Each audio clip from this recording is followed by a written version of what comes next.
Hello friends, Jai Hind. This is Mr. Indresh Kumar Kapupra and I will demonstrate my performance regarding polity before you. I have a long experience.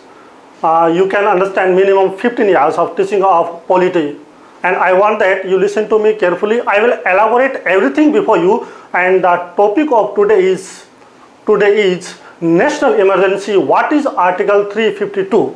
Okay, let's start friends. While we देखिए जब हम start करते हैं article 352 के बारे में तो हमारे सामने कई प्रकार के क्वेश्चंस आते हैं। हम एक बार बैकग्राउंड में जाते हैं कि हमारा जो कॉन्स्टिट्यूशन बना था उस समय आर्टिकल 352 के बारे में क्या लिखा गया था। बहुत इंपॉर्टेंट टॉपिक है आर्टिकल अनुच्छेद 352। देखिए बहुत सारी बातें हैं जो ओरिजिनल संविधान में कुछ और थी और जब 42वें संविधान संशोधन हुआ उसमें बहुत सारी बातों को बदल दिया गया। अनुच्छेद 352 सबसे पहले हमें यह जानना है, जिसमें अक्सर हम क्या पढ़ते हैं, इसमें हमारे सामने आता है राष्ट्रीय आपातकाल, जिसको इंग्लिश में हम कह सकते हैं नेशनल इमरजेंसी, राष्ट्रीय आपातकाल के लगाया जाता है। जब हमारा संविधान बना था उस समय इस पे 3 बिंदुओं पर डिस्कशन किया गया था और उन 3 टॉपिक के आधार पे उन 3 बिंदुओं पे ये लगाया जाता था। वो कौन कौन सी 3 सिचुएशन है मैं चाहता हूं कि आप उनको बेटर तरीके से याद रखें। फर्स्ट अगर मैं बात करूं तो वो था युद्ध की सिचुएशन। अब संविधान में युद्ध को किस प्रकार से परिभाषित किया गया है हम जानते हैं कि हमारा देश अहिंसा प्रेमी है, कभी किसी के साथ युद्ध नहीं करता। फिर भी जब मामला 352 का है तो आपको मैं बता दूं कि मान लीजिए उधर से पाकिस्तान उधर से भारत दोनों की सेनाएं युद्ध के लिए तैयार है, बाउंड्री पे यानी हमारी बाउंड्री पे वो युद्ध के लिए तैयार खड़ी है, तो वो सिचुएशन एक युद्ध की सिचुएशन होती है। उस कंडीशन में हमारे देश के राष्ट्रपति को, अब आपको यह भी याद रखना है कि आपातकाल की घोषणा कौन करता है। आपातकाल की घोषणा मंत्रिपरिषद की सिफारिश पर राष्ट्रपति करता है। ठीक है, अब राष्ट्रपति ऐसी सिचुएशन क्रिएट होने से पहले या सिचुएशन क्रिएट हो जाए उन दोनों ही दिशाओं में अनुच्छेद 352 का यूज करता है। अब दूसरी सिचुएशन हम पढ़ते हैं तो वह है बाह्य आक्रमण, जिसको हम कह सकते हैं बाहरी से तात्पर्य, यहाँ बाहरी से तात्पर्य होगा एक्सटर्नल, अर्थात जब दूसरा देश हमारे देश पे अटैक कर दे, बाहरी आक्रमण। अब बाहरी आक्रमण की बात करें तो हमारे देश में ऐसी सिचुएशन आपके सामने हो चुकी है, आपने पॉलिटी में अवश्य ही पढ़ा होगा। 1962 का जब हम इतिहास दोहराते हैं तो उस समय चाइना ने हमारे देश पे अटैक किया था। 1965 की बात करते हैं तो पाकिस्तान के साथ हमारा अटैक हुआ था। 1971 की बात करते हैं तो पाकिस्तान के साथ हमारा अटैक हुआ था। ये वो सिचुएशन थी जिसको हम एक्सटर्नल एग्रेशन इंग्लिश में कहें तो एक्सटर्नल एग्रेशन में शामिल करते हैं। ऐसी दशा जब पैदा हो जाती है तो उस कंडीशन में ऐसी सिचुएशन पैदा होने से पहले और ऐसी सिचुएशन क्रिएट होने पर हमारे देश के महामहिम राष्ट्रपति जी 352 का प्रयोग करते हैं। और पॉइंट नंबर 3 की बात करें तो मूल संविधान के हिसाब से मैं आपको बता रहा हूं, उस दशा में आंतरिक अशांति आती है। आंतरिक अशांति की बात करें तो इंटरनल डिस्टर्बेंस, जिसको हम इंग्लिश में कह सकते हैं इंटरनल डिस्टर्बेंस। अब हमारे देश में युद्ध की बात करें तो ये पाकिस्तान और चाइना के साथ ये सिचुएशन क्रिएट हुई है। हम बात करें बाहरी आक्रमण की, यह भी इन दोनों ही देशों के साथ हमारी सिचुएशन क्रिएट हो चुकी है। लेकिन बात करें हम आंतरिक अशांति की तो आंतरिक अशांति के आधार पर भी हमारे देश में एक बार आपातकाल लग चुका है। साथियों आपको याद होगा 1975 में इंदिरा गांधी ने इसी को अपना हथियार बना के विपक्ष को परास्त करने के लिए पूरे देश में आंतरिक अशांति के आधार पर क्या है अनुच्छेद 352 का यूज किया था। अब हम बात करते हैं नेक्स्ट अब हम बात करें नेक्स्ट, तो मैं आपको बताऊं कि 352 में मूल संविधान में लिखा गया था कि आंतरिक अशांति के आधार पे आप लगा सकते हैं। लेकिन 42वां संविधान संशोधन जब हुआ साथियों, 42वां संविधान संशोधन जब हुआ तो उसमें बहुत सारा परिवर्तन कर दिया गया था। वो कौन कौन सा परिवर्तन था? देखिए, सबसे पहले आपको याद रखना है 42वां संविधान जो संशोधन हुआ था उसको हम मिनी कॉन्स्टिट्यूशन भी कहते हैं, क्योंकि हमारे देश की राज व्यवस्था पे उसका बहुत ज्यादा असर पड़ा था, बहुत ज्यादा असर पड़ा था। इसमें इंदिरा गांधी ने इतने परिवर्तन किए थे कि न्यायपालिका को क्या है, लोअर कर दिया था, न्यायपालिका की शक्तियों के पर काट दिए थे। लेकिन बात हम उन अनुच्छेद 352 की कर रहे हैं, तो 1942 के संविधान संशोधन तक आंतरिक अशांति शब्द कायम था, और इस शब्द का मिसयूज करते हुए उस समय हमारे देश के जो राष्ट्रपति थे उनको इंदिरा गांधी जी ने, फखरुद्दीन अली अहमद नाम था, आपको याद हो तो, फखरुद्दीन अली अहमद उनका नाम था, और उन्होंने अनुच्छेद 352 का यूज किया था। फखरुद्दीन, अब इसकी प्रोसेस क्या है? देखिए, इसकी प्रोसेस ये है अनुच्छेद 352 की कि लगातार इसको राष्ट्रपति है, लेकिन इसके लिए उसे मंत्रिमंडल से परमिशन लेनी होती है। अब इंदिरा गांधी ने उस समय, फखरुद्दीन अली अहमद हमारे देश के राष्ट्रपति थे, उनका कार्यकाल ज्यादा नहीं था, आपको याद रखना है 1974 से लेकर 1977 तक वो रहे थे। इंदिरा गांधी ने उनको सिर्फ टेलीफोनिकली मैसेज किया था, और इस टेलीफोनिकली मैसेज के आधार पे उन्होंने 25 जून, आपको ये याद रखना है 25 जून, क्योंकि आपकी परीक्षाओं में ये तिथि सहित अक्सर एग्जाम में आते हैं। आपके आईएएस में ये प्रश्न आ चुका है कि किस दिन घोषणा हुई थी। अब देखिए किस प्रकार से प्रश्न बनता है कि निम्न में से आपातकाल प्रथम बार लगाया गया, वो आपातकाल लगाया गया था। अब लगाया गया और घोषित किया गया, दोनों में बहुत फर्क है साथियों। आपको याद रखना है कि ये जो 25 जून है, इस दिन इंदिरा गांधी ने इसकी घोषणा की थी, आपातकाल नहीं लगाया था।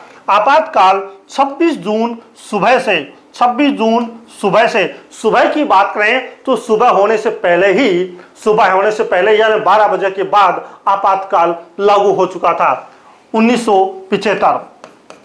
अब आपको याद रखना है इन दोनों में बहुत फर्क होता है। तो इस प्रकार इंदिरा गांधी ने आंतरिक अशांति को उन्होंने किस प्रकार से बहाना बनाया, ये भी आपको याद रखना है। क्योंकि उस समय इंदिरा गांधी और न्यायपालिका का जबरदस्त टकराव चल रहा था साथियों, और इंदिरा गांधी को एक्सपोज किया जा रहा था। इंदिरा गांधी के जो भी गलत कार्य है उन सभी गलत कार्यों को एक्सपोज किया जा रहा था। किस प्रकार से? जयप्रकाश नारायण, आपने नाम सुना होगा, जयप्रकाश नारायण जो उस समय के बहुत बड़े नेता थे, और इनको विपक्ष के लोगों ने इंदिरा गांधी के सामने उसका एक जबरदस्त ऑपोजिट विकल्प के रूप में पेश किया था, और इन्होंने बिहार के विद्यार्थियों को लेके इंदिरा गांधी का घेराव कर दिया था और पार्लियामेंट में जाने की शुरुआत कर दी थी। यानी गुजरात और बिहार उस समय मुद्दा था साथियों, आपको याद रखना है, गुजरात व बिहार का ये मुद्दा था।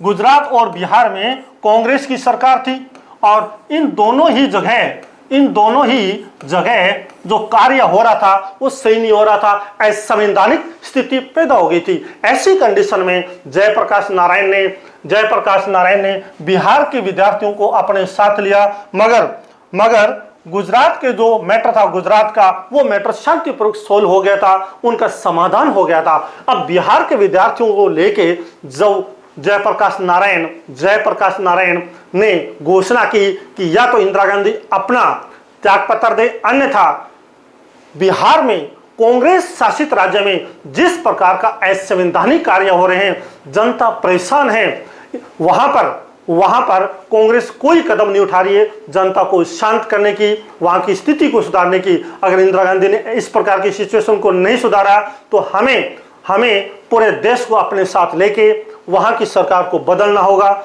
अब क्योंकि बिहार के अंदर जो सीएम थे वो अपना पद त्यागने को तैयार नहीं थे, उन्हें पता था कि जनता उससे नाखुश है। वहीं गुजरात में सिचुएशन सुधर गई थी। ये मामला था और इस मामले के आधार पे पूरा माहौल बहुत ही इंदिरा गांधी के खिलाफ हो चुका था। जब इंदिरा गांधी ने देखा कि 25 जून को जयप्रकाश नारायण ने बिहार के विद्यार्थियों को लेके पार्लियामेंट की ओर कूच करने का मानस बना लिया है, बहुत सारे विपक्षी नेता थे। साथियों, आपको याद रखना है एक शब्द आता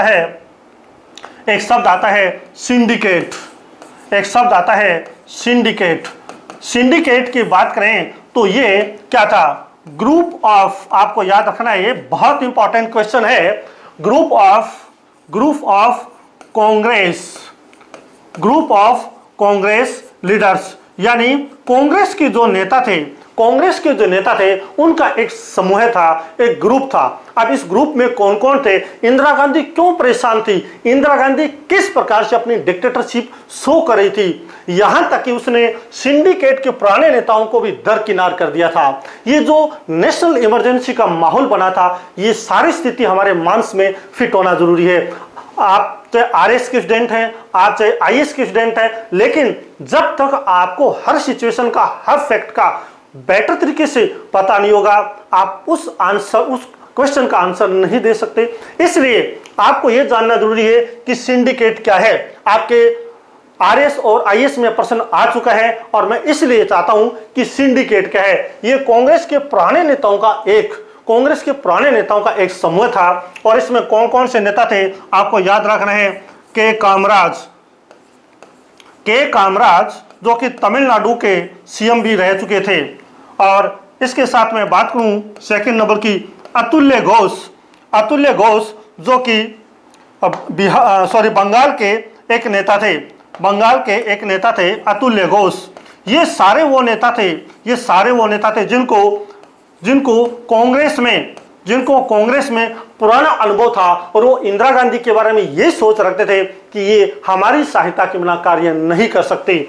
इसके अलावा मैं बात करूं एस के पाटिल, ये भी एक महाराष्ट्र के पुराने नेता थे। इसके अलावा मोरारजी देसाई का नाम आपने अवश्य सुना है। तो मोरारजी देसाई जो कि बॉम्बे के सीएम रह चुके थे। ये वो सारे नेता है जो सिंडिकेट में आते हैं और इन सभी नेताओं ने कांग्रेस का उस समय से साथ दिया जब कांग्रेस का आजादी के बाद में एक नए सिरे से जन्म होता है। कांग्रेस को किस प्रकार से ऊंचाइयों पर ले जाना है, कांग्रेस में आने वाली कमियों को कैसे सुधारना है, इन सभी स्थितियों का सामना किया था इन नेताओं ने। अब आपको मैं बताऊं कि ये जो सिंडिकेट है, सिंडिकेट में प्रमुख नेता कौन था? आपके लिए बहुत अच्छा क्वेश्चन बनता है। किस प्रकार से? देखिए, निम्न में से सिंडिकेट का नेता नहीं था। यह प्रश्न आपके लिए बहुत ही बेटर तरीके से बनता है। अब आपको यहां पे याद रहना चाहिए के कामराज कौन था, एस के पाटिल कौन था, अतुल्य घोष कौन था। इसके अलावा बहुत सारे और नेता थे जिनका अक्सर नाम आता रहता है।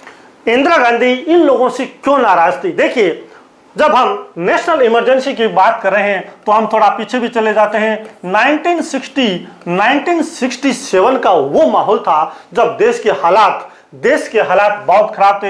हमारे देश में बेरोजगारी चरम पे थी। देश के जो हालात थे, आर्थिक हालात बहुत खराब थे। और इस कंडीशन में वगैरह में लिख सकता हूं।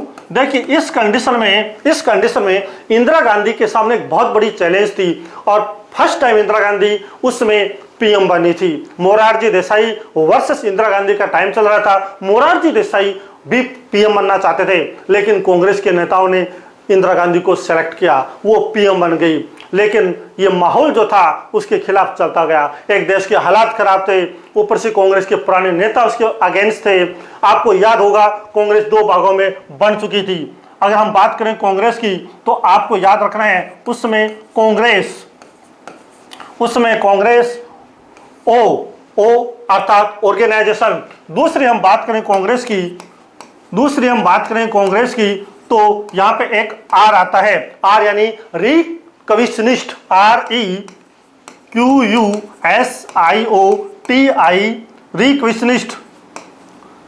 रिक्विजिशनिस्ट अर्थात ये इंदिरा गांधी की कांग्रेस थी जो आगे चल के कांग्रेस आई कहलाई थी। जिन कांग्रेस के नेताओं ने इंदिरा गांधी का साथ दिया वो कांग्रेस आर की कहलाई, और जो कांग्रेस के नेता सिंडिकेट के साथ थे वो ऑर्गेनाइजेशन में शामिल रहे। साथियों, मैं आपको नेशनल इमरजेंसी पढ़ा रहा हूं, लेकिन नेशनल इमरजेंसी पढ़ते समय हमारे मानस में यह पता होना चाहिए इंदिरा गांधी ने नेशनल इमरजेंसी क्यों लगाई, क्या कारण था। क्योंकि 67 में देश के हालात खराब हो गए थे। सिंडिकेट के नेता चाहते थे कि इंदिरा गांधी हमारी कठपुतली बन के काम करे, इसे अनुभव नहीं है और इंदिरा गांधी कभी भी किसी की कठपुतली बन के काम नहीं करना चाहते थे। देश के हालात खराब हो गए थे उस समय। इसके अलावा मैं एक और टॉपिक पे यहाँ प्रकाश डालना चाहूंगा, बहुत अच्छा टॉपिक है। जब आप आईएएस और आरएस के एग्जाम दे रहे हैं तो उस बात का भी बहुत अच्छी तरह से पता होना चाहिए। हालांकि उस विषय में हम डिस्कशन करेंगे राष्ट्रपति के टॉपिक में, लेकिन फिलहाल अगर जब हम बात करें हम हालात की, तो पूरे हालात का हमें जायजा होना चाहिए। अब हालात क्या थे, सिंडिकेट, क्योंकि यहाँ पे देखिए सिचुएशन कैसे क्रिएट होती है। यहाँ पे इंदिरा वर्सेस जुडिशरी, एक तो ये माहौल चल रहा था, ठीक है, दूसरा हम बात करें इंदिरा ऑपोजिट कौन कौन थे, इंदिरा वर्सेस सिंडिकेट, यानी सिंडिकेट कोई अलग पार्टी के नेता नहीं थे कांग्रेसी, लेकिन उनकी बन नहीं रही थी। हम दूसरी बात कर रहे हैं इंदिरा वर्सेस नीलम संजीव रेड्डी। अब आप सोचेंगे ये टॉपिक बीच में कहां आ गया, नीलम संजीव रेड्डी का इस टॉपिक से क्या मतलब है, क्या लेना देना है। तो मैं आपको बता दूं कि नीलम संजीव रेड्डी हमारे देश के 1978 में प्रेसिडेंट रहे थे, और आपको यह भी पता होगा ये वो पहले राष्ट्रपति थे जो निर्विरोध चुने गए थे। लेकिन मैं यहां जो बताना चाहता हूं वो आपको समझना है, क्योंकि हम हालात का जायजा ले रहे हैं कि नेशनल इमरजेंसी आखिर क्यों लगानी पड़ी, नेशनल इमरजेंसी क्यों लगती है, इसको हम बहुत अच्छी तरीके से समझेंगे। लेकिन हमारे सामने पहले यह पता होना चाहिए कि नेशनल इमरजेंसी की सिचुएशन क्यों क्रिएट हुई। देखिए 1969 की बात है, 1969 यानी 1969 की बात है। उस समय देश के जो राष्ट्रपति थे कौन थे, जाकिर हुसैन। उसमें देश के जो राष्ट्रपति थे जाकिर हुसैन, सबसे कम कार्यकाल था इनका। जाकिर हुसैन का कार्यकाल जो टाइम था 1967 to 69 में उनकी डेथ हो गई थी। और उस समय हमारे देश के वाइस प्रेसिडेंट थे वी गिरी, जिनको हम वराहगिरी वेंकटगिरी कह सकते हैं, वराहगिरी वेंकटगिरी, ठीक है। अब ये उसमें हमारे देश के वाइस प्रेसिडेंट थे। और यहां पे आपको यह भी याद रखना है उस समय मोहम्मद हिदायतुल्ला ये हमारे देश के सीजीआई थे। सीजीआई बोले तो चीफ जस्टिस ऑफ इंडिया। अब इन तीनों का क्या टारगेट है नेशनल इमरजेंसी से, मैंने इन शब्दों को यहां क्यों प्रयोग किया है, देखिए मैं आपको सारी बात एक्सप्लेन कर देता हूं। जाकिर हुसैन की डेथ हो गई थी 69 में। ये पहले राष्ट्रपति थे जो पद पे रहते हुए मरे थे, ये पहले राष्ट्रपति थे जिनका कार्यकाल बहुत कम था। अब देश के राष्ट्रपति कौन बनेगा, आप संविधान में आपने पढ़ा होगा, संविधान में डेफिनेटली आपने पढ़ा है, एक आर्टिकल आता है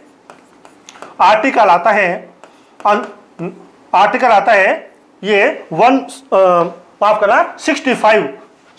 आर्टिकल आता है हमारे कॉन्स्टिट्यूशन में, जिसमें साफ साफ लिखा है, क्या लिखा है कि आकस्मिक राष्ट्रपति का पद खाली हो जाए, चाहे उसे इंपीचमेंट से हटा दिया जाए या फिर वो त्यागपत्र दे दे या फिर वॉलंटरी रिटायरमेंट ले ले, कुछ भी कारण से अगर पद खाली हो जाता है उस कंडीशन में अनुच्छेद 65 कहता है कि उपराष्ट्रपति राष्ट्रपति का कार्यवाहक रूप में काम संभालेगा, अर्थात उपराष्ट्रपति कार्यवाहक राष्ट्रपति के रूप में कार्य करेंगे। ये अनुच्छेद 65 साफ साफ कहता है। ये बात आपको याद रखनी है। अब देखिए, वी गिरी उस समय हमारे देश के वाइस प्रेसिडेंट थे और ये उस समय राष्ट्रपति का चुनाव लड़ना चाहते थे। ये राष्ट्रपति का चुनाव लड़ना चाहते थे और संविधान में ये साफ साफ लिखा गया साथियों कि जो व्यक्ति राष्ट्रपति का चुनाव लड़े, उपराष्ट्रपति का चुनाव लड़े, कोई भी संवैधानिक पद को अगर वो होल्ड करना चाहता है तो उसे वर्तमान पद से त्याग पत्र देना होगा।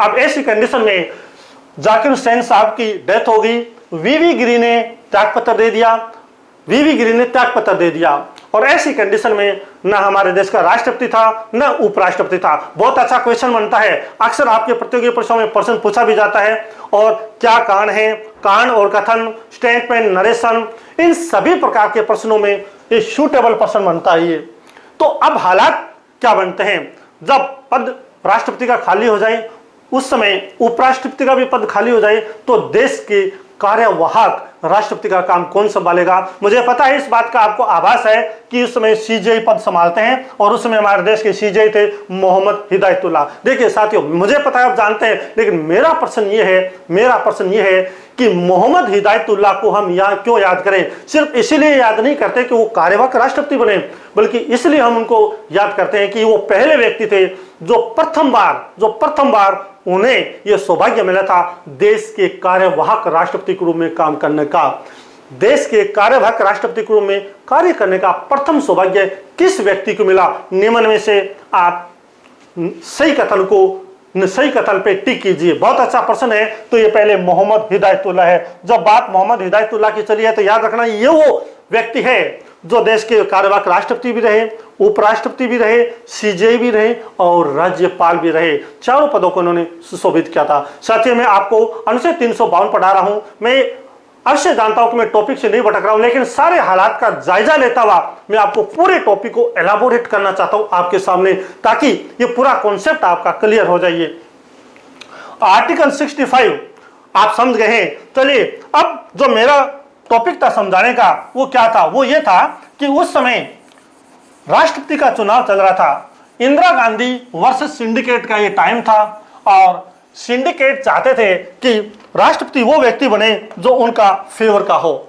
अब सिंडिकेट ने राष्ट्रपति बनाने के लिए किस कैंडिडेट को मैदान में उतारा? तो आपको याद रखना है, यहां पे उन्होंने जिस व्यक्ति को अपना कैंडिडेट बनाया वो व्यक्ति था नीलम संजीव रेड्डी। आपके सामने मैंने अभी शब्द लिखा था, वो इसीलिए लिखा था नीलम संजीव रेड्डी। ये कांग्रेस की तरफ से यानी सिंडिकेट की तरफ से स्पॉन्सर लीडर थे। दूसरी तरफ अगर मैं बात करूं इंदिरा की तरफ से, तो आपको याद रखना है, यहां पे इंदिरा गांधी ने अलग से अपना जो कैंडिडेट उतारा था वो थे वी गिरी। वो कैंडिडेट थे वी गिरी। अब वी गिरी की जब हम बात करते हैं तो क्या हम इसे इंडिपेंडेंट कैंडिडेट मान सकते हैं? बिल्कुल साथियों, ये कांग्रेस के नेता होते भी एक इंडिपेंडेंट लीडर के रूप में चुनाव लड़ रहे थे।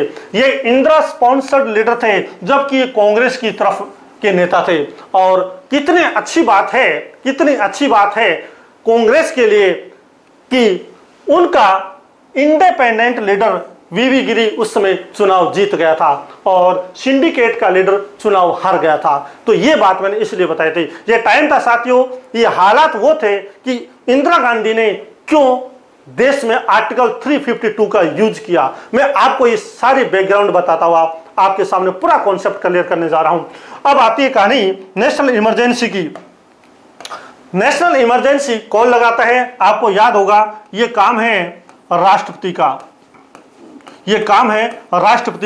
राष्ट्रपति इसकी क्या करते हैं?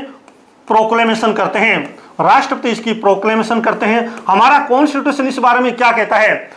अनुच्छेद 352 का यूज राष्ट्रपति करता है, लेकिन किस बेस पे करता है यह भी आपको याद रखना है। ये काउंसिल ऑफ मिनिस्टर यानी मंत्री परिषद की सिफारिश पे करता है, उनकी रिकमेंडेशन पे करता है। ये अपने मर्जी से साथियों सिर्फ 2 ही सिचुएशन अपने पावर यूज में ले सकता है। हमारे संविधान में ओरिजिनल में लिखा गया है कि राष्ट्रपति मंत्री परिषद की सिफारिश पर ही की सिफारिश पर भी तीनों प्रकार की इमरजेंसी लगा सकता है। अब देखिए, इंदिरा गांधी ने, हालांकि प्रधानमंत्री मंत्रिपरिषद का नेता होता है, प्रधान नेता होता है, लेकिन जब इतना बड़ा जब कदम उठाना होता है साथियों, तो मंत्रिमंडल की एक बैठक होती है, जिसका आपको पता है कि हमारे संविधान में स्पष्ट लिखा हुआ है कि मंत्रिमंडल की अध्यक्षता कौन करते हैं, वो प्रधानमंत्री करते हैं। और इस मीटिंग में इतने बड़े डिसीजन पे फैसला लिया जाता है और उसके बाद में राष्ट्रपति जी से कहा जाता है कि आप डिक्लेरेशन कर दीजिए। लेकिन इंदिरा गांधी ने यहाँ एक टेलीफोनिकली मैसेज किया था और उन टेलीफोनिकली मैसेज के आधार पे फखरुद्दीन अली अहमद ने देश को इमरजेंसी की भट्टी में झोंक दिया था। साथियों, अब हम बात करते हैं नेक्स्ट टॉपिक की ओर। ये इमरजेंसी जो लगी थी, आंतरिक अशांति के आधार पर लगी थी और इंदिरा गांधी ने कहा था कि देश के हालात जो है वो बहुत ही विस्फोटक हो गए थे, पूरे देश के अंदर आंतरिक अशांति का माहौल बन गया था, इस कारण मुझे ये लगाना पड़ा। लेकिन मामला ये था कि इंदिरा गांधी को अपनी सत्ता हाथ से जाती हुई दिखाई दी। किस प्रकार से? हाँ, हालांकि टॉपिक अलग है, लेकिन मैं अब आगे बढ़ता हूं अनुच्छेद 352 की ओर। इंदिरा गांधी ने अनुच्छेद 352 की घोषणा कर दी थी और ये 26 जून, आपको याद रखना है, ये 26 जून 1975 से प्रभावी हो गया था। ठीक है, और इसी के साथ बहुत सारे बैन भी लग चुके थे, और आपको अब ये याद रखना है कि जब हमारे देश में अनुच्छेद 352 का यूज किया जाता है तो इसका प्रभाव क्या पड़ता है। जरा मैं अब अनुच्छेद 352 आप समझ चुके हैं किस प्रकार से लगता है, किन आधार पे लगता है, युद्ध के आधार पे, बाहरी आक्रमण के आधार पे और आंतरिक अशांति के आधार पे। मंत्रिमंडल की सिफारिश पे राष्ट्रपति लगाता है इसको। हालांकि इंदिरा गांधी ने यहाँ पे बहुत बड़ी गलतियां की थी। अब हम आगे बढ़ते हैं। जब हमारे देश में इस प्रकार के हालात बनने वाले हैं या बन चुके हैं, दोनों ही दशाओं में साथियों राष्ट्रपति को यह अधिकार है कि वह अनुच्छेद 352 का बेहतर तरीके से प्रयोग कर सकता है। अब इसका प्रभाव क्या होगा? देखिए, सबसे पहले मैं बात करूं आपकी प्रभाव की, तो हमारे देश के कॉन्स्टिट्यूशन में हमें पार्ट 3 में फंडामेंटल राइट्स दिए गए हैं। पार्ट 3 में फंडामेंटल राइट्स दिए हैं। सबसे पहले उनमें अनुच्छेद, सबसे पहले आपको याद रखना है, उसमें जो अनुच्छेद है 32, जो कि अनुच्छेद 32 आपको पता है ये 5 प्रकार के हमारे फंडामेंटल राइट का प्रोटेक्टर है, उनकी रक्षा करता है ये। लेकिन जब नेशनल इमरजेंसी लागू हो जाती है साथियों, तो उस कंडीशन में ये क्या है, निष्प्रभावी हो जाता है। लेकिन क्या सभी फंडामेंटल राइट्स निष्प्रभावी हो जाते हैं? तो इस पर भी हमें ध्यान देना है। लेकिन इससे पहले साथियों एक बात और मैं आपको बता देता हूं, जो बताना भूल गया था, कि क्या राष्ट्रीय आपात 5 साल तक रह सकता है? क्या राष्ट्रीय आपात 4 साल तक रह सकता है? बहुत अच्छा प्रश्न बनता है आपके सामने। देखिए, राष्ट्रीय आपात की जब घोषणा होती है तो राष्ट्रपति के द्वारा की गई ये घोषणा 1 माह तक प्रभावी रहती है। ठीक है, 1 माह तक प्रभावी रहती है। लेकिन 1 महीने के बाद में जैसे ही संसद का स्तर चालू होता है, अब यहां पे क्या होगा, संसद चाहे तो राष्ट्रपति द्वारा की गई इस घोषणा को साधारण बहुमत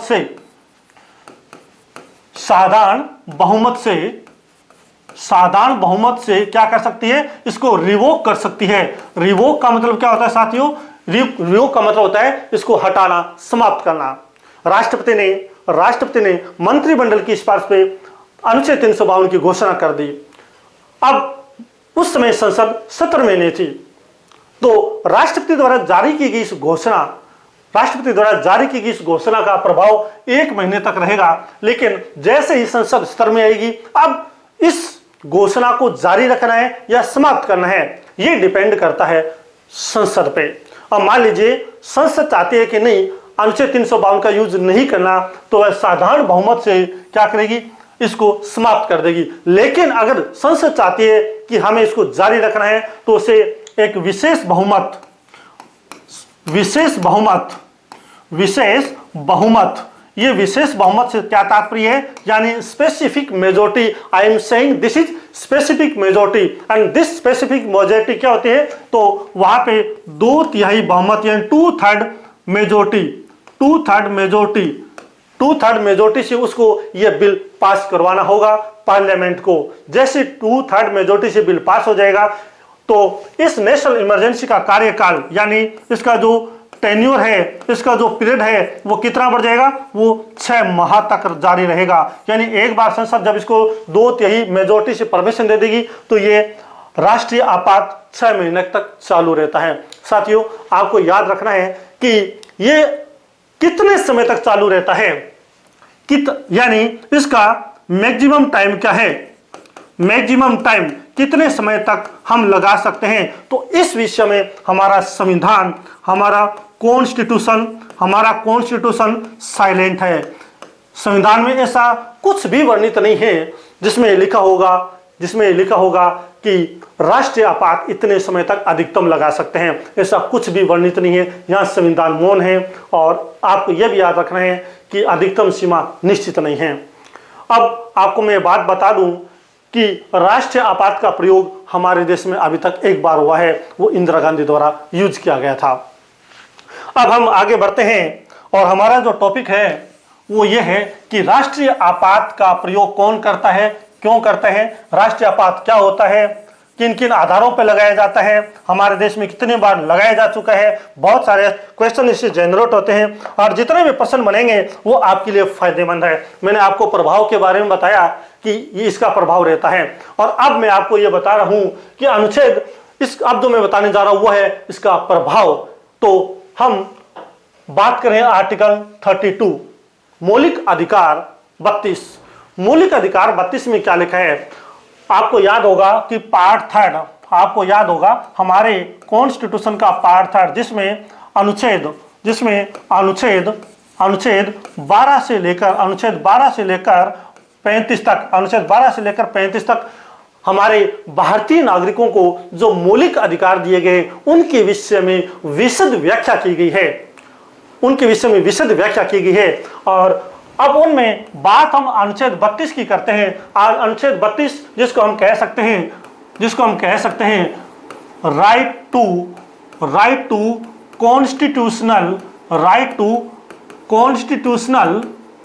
कॉन्स्टिट्यूशनल रेमेडीज, यानी हिंदी में कहें तो संवैधानिक उपचारों का अधिकार। ये वो अधिकार है जो बाकी 500 हमारे जो राइट है उनकी रक्षा करता है और इसका महत्व बहुत ज्यादा है। अंबेडकर ने इसे संविधान की आत्मा कहा था। साथियों, आपको याद हो तो अब बात करते हैं जब नेशनल इमरजेंसी लगती है अनुच्छेद 352 का, अनुच्छेद 32 के तहत जो भी मौलिक अधिकार आते हैं उन पे इसका भी बहुत बुरा असर पड़ता है। लेकिन क्या सारे मौलिक अधिकार सस्पेंड कर दिए जाते हैं, ये हमें जानना जरूरी है। जब हम बात करते हैं मौलिक अधिकारों की तो मैं आपको यह बिल्कुल साफ साफ बता देता हूं कि सारे मौलिक अधिकार सस्पेंड नहीं होते हैं। साथियों, मूल संविधान में भी यह बात उल्लेखित थी, मूल संविधान में भी। लेकिन अब जब हम मौलिक अधिकारों की बात करते हैं तो हमें 2 अनुच्छेद का बेहतर तरीके से याद होना चाहिए। अनुच्छेद 358 क्या कहता है इस विषय में, अनुच्छेद 358 का प्रयोग क्या है, ये आपके लिए बहुत अच्छा क्वेश्चन है। निम्न में से या हम कहें अनुच्छेद 358 का प्रावधान है। अब उसके बाद में क्या आएगा, ऑप्शन में से सही आंसर क्या होगा, यह आपको याद रखना साथियों। अनुच्छेद 358 हमारे जो फंडामेंटल राइट है उनमें अनुच्छेद 19 के बारे में बताता है। अनुच्छेद 19 में हमें 6 प्रकार की क्या दी गई है, आजादी दी गई है, स्वतंत्रता दी गई है। ठीक है, यानी हम कहें लिबर्टीज या हम कहें फ्रीडम्स, 6 प्रकार की हमें स्वतंत्रता दी गई है आर्टिकल 19 में। राइट टू फ्रीडम का ये फर्स्ट अनुच्छेद है। तो अनुच्छेद 358 का कहना है कि अनुच्छेद 19 सस्पेंड हो जाता है जब हमारे देश में अनुच्छेद 352 का प्रयोग होता है। तो उस समय ये सस्पेंड हो जाता है। लेकिन क्या हर एक स्थिति में ये सस्पेंड हो जाता है, ये जानना हमारे लिए बहुत जरूरी है। तो आपको मैं बताऊं 358 में क्या लिखा गया है। 358 में लिखा गया है, यदि अनुच्छेद 352 का प्रयोग, अनुच्छेद 352 का प्रयोग, अनुच्छेद 352 का प्रयोग किस आधार पर किया गया है? आंतरिक अशांति के आधार पे, आंतरिक अशांति के आधार पर किया गया है, तो साथियों ये सस्पेंड नहीं होगा। फिर से बता देता हूं, if the national emergency has been declared on the basis of internal disturbance, English में कहें तो इंटरनल डिस्टर्बेंस होती है। अगर इसके आधार पे नेशनल इमरजेंसी की घोषणा की गई है, तो साथियों ये हमारा जो अनुच्छेद 19 है ये सस्पेंड नहीं होगा, ये आपको याद रखना है। लेकिन अगर अनुच्छेद 352 का प्रयोग युद्ध की स्थिति में किया गया है, बाहरी आक्रमण की स्थिति में किया गया है, तो दोनों ही स्थिति में ये सस्पेंड हो जाएगा। ये बात कहता है कौन सा अनुच्छेद? अनुच्छेद 358 कहता है। आपको फिर मैं बता देता हूं, अनुच्छेद 358 कहता है कि यदि देश में राष्ट्रीय आपात की घोषणा आंतरिक अशांति के आधार पर की गई है, तो अनुच्छेद 19 सस्पेंड नहीं होगा। लेकिन बाकी दोनों ही स्थितियों में यह सस्पेंड हो जाएगा। अब साथियों हम बात करते हैं दूसरी टॉपिक की। अब दूसरा टॉपिक कौन सा है? अनुच्छेद 359। देखिए हमारे सामने ये जो मैं बात बता रहा हूं, कॉन्सेप्ट क्लियर कर रहा हूं, इनसे काफी क्वेश्चन जनरेट हो रहे हैं। आप देख रहे होंगे कि किस प्रकार के प्रश्न बन सकते हैं। अनुच्छेद 358 का विषय क्या है? निम्न में से किस आधार पे अनुच्छेद 19 का प्रयोग हम नहीं कर सकते? आंतरिक अशांति के आधार पे हम निम्न में से कौन कौन से अनुच्छेद को निलंबित कर सकते हैं? बहुत प्रकार से प्रश्न बनते हैं साथियों। अब अगला आता है, आपको याद रखना है, एक और अनुच्छेद आता है, अनुच्छेद 359। मैंने आपसे कहा था कि आप यदि नेशनल इमरजेंसी टॉपिक पढ़ रहे हैं तो इन सभी अनुच्छेद का आपको बेहतर तरीके से पता होना चाहिए। अनुच्छेद 358 के बाद में अनुच्छेद 359 क्या कहता है? देखिए हमारा जब मूल संविधान बना था, मूल संविधान में अनुच्छेद 19 को छोड़ के बाकी यही लिखा गया था कि जो मौलिक अधिकार है वो सस्पेंड हो जाएंगे। उनमें 20 और 21 भी शामिल था। हर स्थिति में किसी भी आधार पे लगाया जाए, किसी भी आधार पे नेशनल इमरजेंसी लगाई जाए, उनमें अनुच्छेद 20-21 सस्पेंड होते थे। लेकिन अनुच्छेद अब यहाँ पे जो टॉपिक है ये कह रहा है कि क्या अनुच्छेद 20 एंड 21 ये अनुच्छेद है साथियों, आपको याद रखना है इनकी क्या सिचुएशन है, ये जानना आपके लिए बहुत जरूरी है। क्योंकि इस आर्टिकल में इनको बेहतर तरीके से समझाया गया है कि क्या ये सस्पेंड हो सकते हैं। मूल संविधान में लिखा था कि ये सस्पेंड हो जाएंगे जैसे ही अनुच्छेद 352 का प्रयोग होगा। लेकिन साथियों अब मैं आपको बताऊं कि हमारे देश में 1978 में 44वां संविधान संशोधन हुआ था। 44वां संविधान संशोधन हुआ था। उस संशोधन में एक बात स्पष्ट कर दी गई थी कि यदि नेशनल इमरजेंसी का प्रयोग होता है तो उस दरमियान इनको सस्पेंड नहीं किया जाएगा। अब हमारे लिए साथियों यह जानना जरूरी है कि अनुच्छेद 20 और 21 में क्या आता है, क्योंकि जब हम इस नेशनल इमरजेंसी टॉपिक को पढ़ रहे हैं तो हर एक बात हमारे दिमाग में क्लियर होनी चाहिए, पूरा कॉन्सेप्ट हमारे दिमाग में क्लियर होना बहुत जरूरी है। देखिए मैं आपको पहले बता देता हूं इनके बारे में कि 20 और 21 में क्या आता है। इससे पहले मैं आपको 19 के विषय में नहीं अभी तक बताया नहीं है, तो अभी बता देता हूं, क्योंकि इनका ज्ञान हमें होना जरूरी है। ये क्यों सस्पेंड नहीं किए जा रहे, ऐसा क्या कारण है, बाकी को किया जा रहा है, इनका क्या महत्व है, ये बात जब तक हमारे दिमाग में नहीं फिट बैठेगी हम पूरा कॉन्सेप्ट क्लियर नहीं कर सकते। और मैं चाहता हूं कि आपके दिमाग में साथियों पूरी बात क्लियर हो, क्योंकि इससे बहुत सारे प्रश्न आज के आपकी परीक्षा में और बहुत सारे प्रश्न बनते हैं। पहले हम बात करते हैं अनुच्छेद 19। इसमें ऐसा क्या है जो सरकार ने इसे ओनली आंतरिक अशांति के आधार पर रोक दिया, बाकी आधार पर इसको सस्पेंड करने की परमिशन दे दी है, क्योंकि बहुत इंपॉर्टेंट है। इसमें 6 प्रकार की स्वतंत्रता दी गई।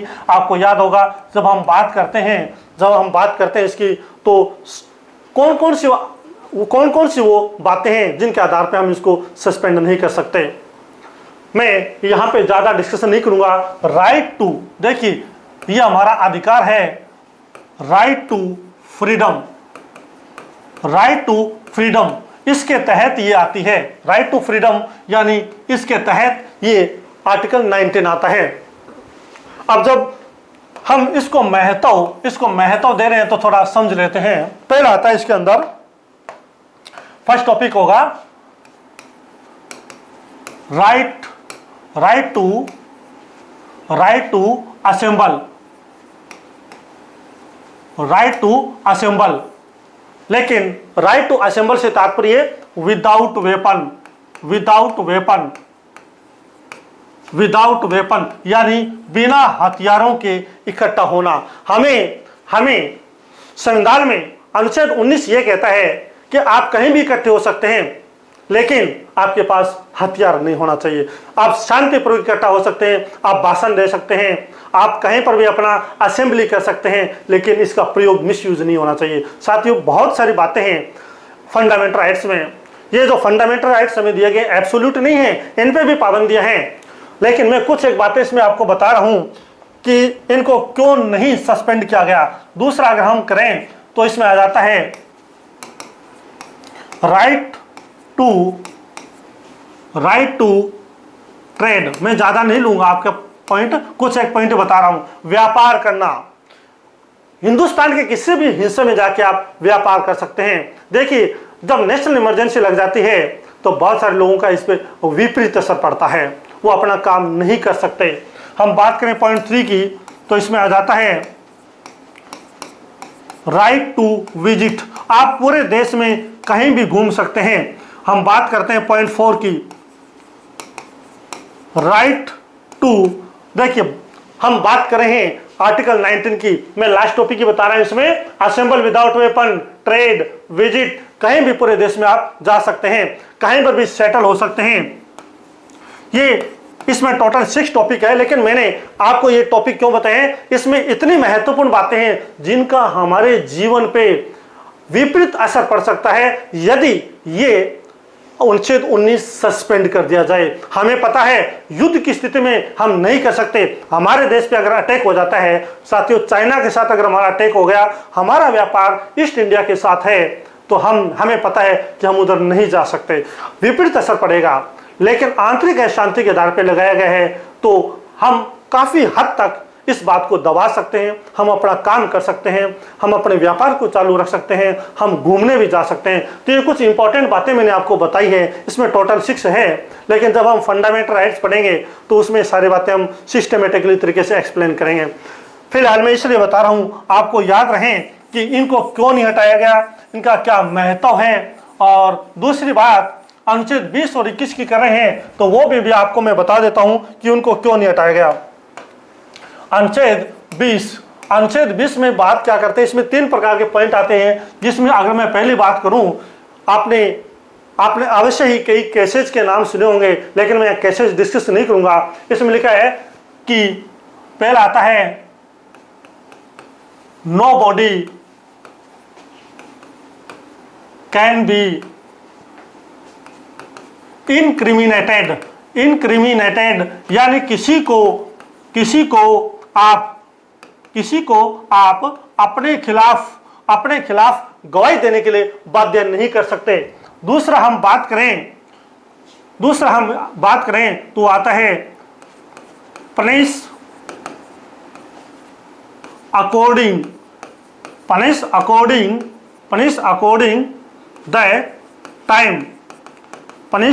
The time when crime committed। अब मैंने यहाँ इंग्लिश का यूज क्यों किया है, देखिए एलएलबी के अंदर मोस्टली या लॉ की बात करें तो मोस्टली इन बातों को हम बेटर तरीके से समझ सकते हैं। पहले में लिखा है कि किसी को भी आप अपने खिलाफ गवाही देने के लिए बाध्य नहीं कर सकते। पॉइंट सेकंड कहता है जब जो अपराध हुआ है उस समय उस अपराध के लिए क्या दंड था, उस अपराध के लिए उसी आर्टिकल के तहत आप उसे क्या है दंडित कर सकते हैं, उसको पनिशमेंट दे सकते हैं। मान लीजिए आज से 10 साल पहले किसी व्यक्ति ने कोई अपराध किया है, उस समय उसके लिए सजा 5 साल थी, लेकिन उसके अब सजा 10 साल है। तो साथियों उस समय जो अपराध हुआ है उसको 5 साल की ही सजा होगी, वर्तमान में भी अगर सजा सुनाई जाती है। ये इस प्रकार के कुछ क्वेश्चंस है। इनका महत्व इसलिए है, इसमें 3 टॉपिक्स आ जाते हैं कि किसी को आप किसी खिलाफ गवाही देने के लिए बातें नहीं कर सकते, और दूसरा आप जो हुआ अपराध उसके अकॉर्डिंग आप उसे उस टाइम के अकॉर्डिंग आप उसे सजा देंगे।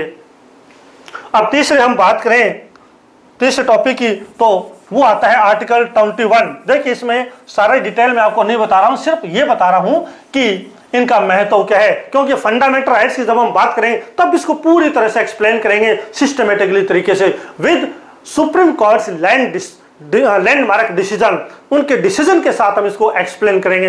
अब हम बात करें अनुच्छेद 21। अनुच्छेद 21 जो कि बहुत इंपॉर्टेंट है।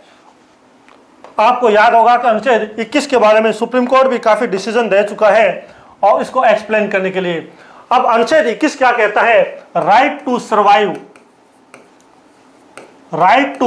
सर्वाइव यानी प्राण व दैहिक स्वतंत्रता, हिंदी में लिखें तो प्राण व दैहिक स्वतंत्रता। देखिए हमारे लिए इसका बहुत ज्यादा महत्व है। प्राण व दैहिक स्वतंत्रता क्या होती है, यानी एक देश में ऐसा माहौल होना चाहिए जिससे व्यक्ति अपना जीवन जी सके। अब किस प्रकार से जीवन जीने की बात चल रही है साथियों, आपको पता है एक भिखारी भी जीवन जीता है और एक अमीर आदमी भी जीवन जीता है। वह व्यक्ति भी जीवन जीता है जो शहर से बाहर रहता है, और वह व्यक्ति भी जीवन जीता है जो फैक्ट्री के नजदीक रहता है। फिर क्या डिफरेंस है, प्राण व दैहिक स्वतंत्रता को हम किस प्रकार से समझ सकते हैं। हमने इस टॉपिक से सिर्फ ये समझा है कि एक व्यक्ति को स्वतंत्रता पूर्वक जीने का अधिकार है। देखिए सुप्रीम कोर्ट ने इस बात को समय समय पे अलग अलग लैंडमार्क डिसीजन के द्वारा स्वतंत्र किया है। किसी को शुद्ध पानी मिलना चाहिए, अगर शुद्ध पानी नहीं मिल रहा है तो ये उसके मौलिक अधिकारों पे क्या है उल्लंघन है।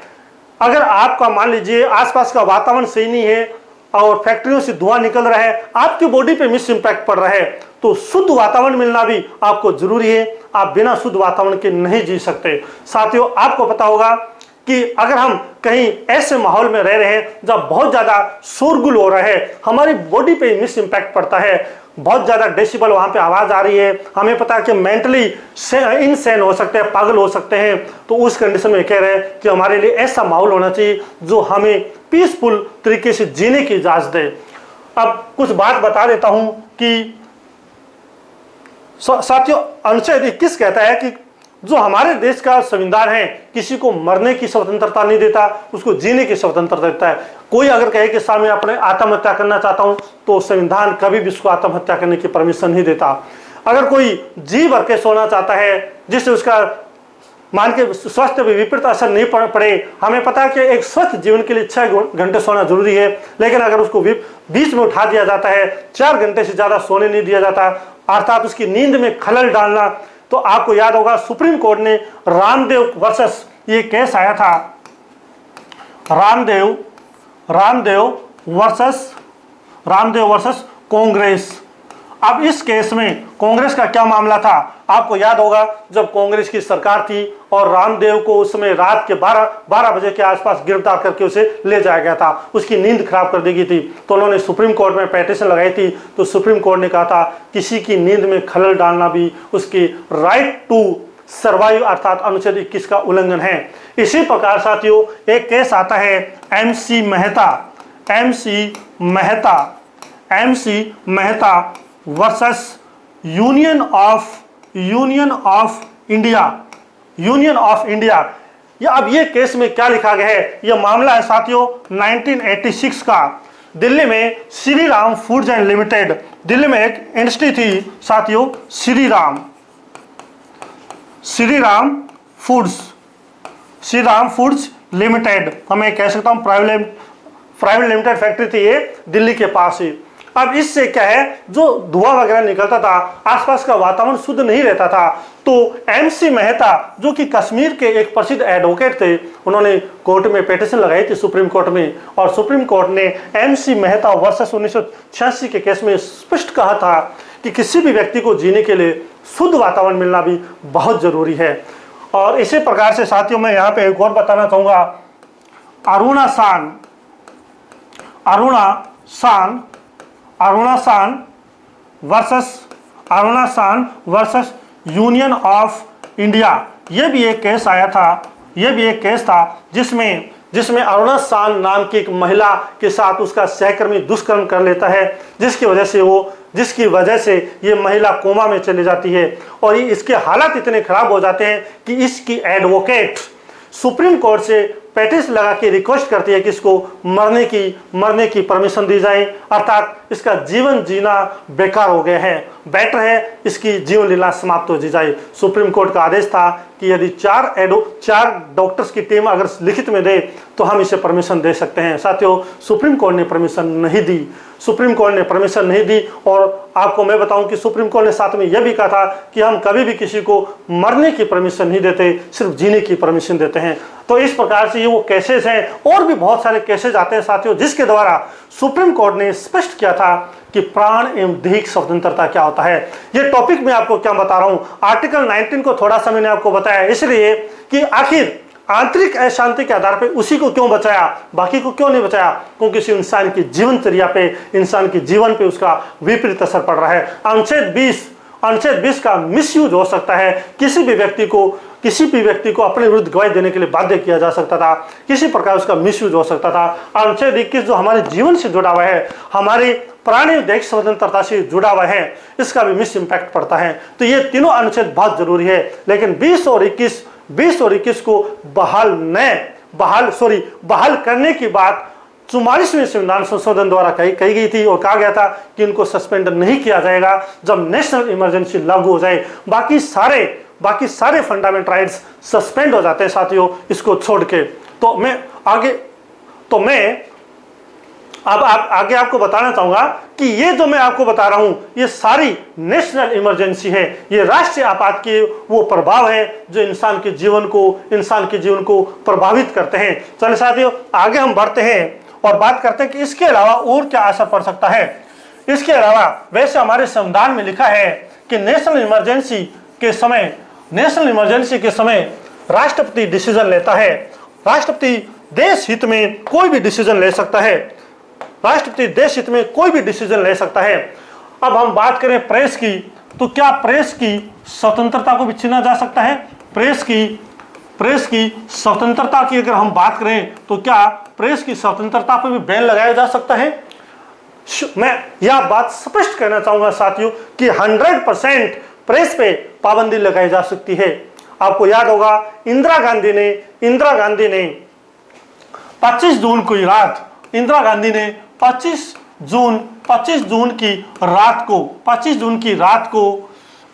रात को एक अपने दिल्ली के गवर्नर के जरिए जो जितने भी न्यूज़पेपर वाले हैं उन सबको एक मैसेज भिजवाया था कि रात को 2 बजे जितने भी न्यूज़पेपर वाले हैं उन सब की यह मैसेज भिजवाया था दिल्ली इलेक्ट्रिसिटी कॉरपोरेशन को जो दिल्ली का सबसे बड़ा विद्युत विभाग है, उसको यह मैसेज भेजा था कि जैसे ही रात को 2 बजे जितने भी दिल्ली के या देश के जो मेन पेपर हैं उनकी लाइट कट ऑफ कर दी जाए, ताकि ये नेशनल इमरजेंसी के खिलाफ कोई अनर्गल बात न लिख सके। प्रेस की स्वतंत्रता पे पाबंदी लगाई जा सकती है साथियों। हालांकि 19 में आता है, और 19 क्या कहता है साथियों, प्रेस की आजादी आर्टिकल 19 में आती है, लेकिन यदि आंतरिक अशांति के आधार पर लगी है तो आपको मैंने बताया है प्रेस की स्वतंत्रता पे बैन नहीं लगाया जाएगा, बाकी आधारों पे लगाया जा सकता है। साथियों मैंने आपको इस टॉपिक में बहुत सारे बातें एक्सप्लेन की है। आंतरिक अनुच्छेद 352 का प्रयोग कब किया जाता है, क्यों किया जाता है, कितने समय के लिए किया जा सकता है, इसका क्या क्या मिस इम्पैक्ट पड़ता है। अनुच्छेद 352 के प्रयोग के दौरान देश प्रभावित हो सकता है। साथियों उम्मीद करता हूं आपके समझ में सारी बातें आ चुकी होगी। सारी बातें मैंने एक्सप्लेन की है और इसी के साथ आपसे विदाई चाहता हूं। एक बार फिर से have a good day, have a nice day.